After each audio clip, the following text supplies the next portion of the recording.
Hi, அனைவருக்கும் இனிய கார்த்திகை தீபத் திருநாள் நல்வாழ்த்துக்கள். இந்த வீடியோவில் கவி மிதுவோட கார்த்திகை தீபத் திருநாள் எப்படி போணுச்சுன்னு தான் பார்க்க போகிறோம். எங்கள் ஊரில் 4 நாளாக சரியான மழை.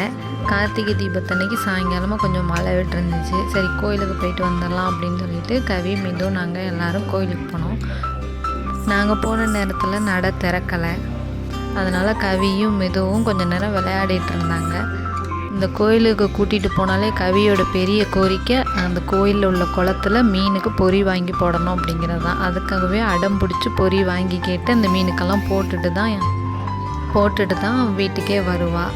அதே மாதிரி இன்றைக்கும் கோயிலுக்கு போய் பொரியை வாங்கி மீனுக்கு போட்டுட்டு விளையாடிட்டு இருந்தா கொஞ்ச நேரம்.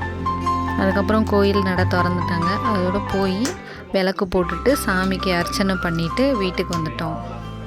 சாயங்காலம் வீட்டில் விளக்கேற்றும் போது அம்மா நானும் ஏதாவது பண்ணுறேன் அப்படின்னு கவி விளக்கில் எண்ணெயும் திரியும் ஊற்றி எனக்கு ஹெல்ப் பண்ணிகிட்டு இருந்தா. அதே மாதிரி ஒவ்வொரு இடத்துலையுமே கொண்டு போய் ஒவ்வொரு விளக்காக எடுத்து வச்சிட்டு இருந்துச்சு. வீட்டில் விளக்கேற்றும் போது சரியான மழை.